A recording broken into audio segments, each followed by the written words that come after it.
Install Android 13 on Galaxy Tab S5e via LineageOS 20.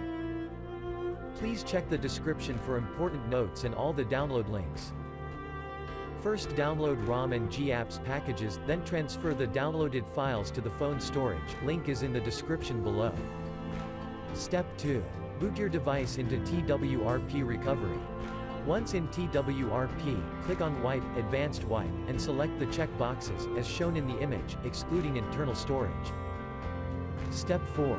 Swipe the button to wipe the device. Step 5. Go back to the recovery main screen, and tap on the Install button. Step 6. Navigate to the storage, and select the ROM zip file. Step 7. Finally, swipe the button on the screen to install ROM file. Step 8. Flash the GApps zip package, in the same manner.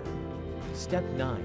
After GApps flashing completes, select Wipe Cache and Dalvik from bottom left side of screen, and swipe to wipe. Step 10.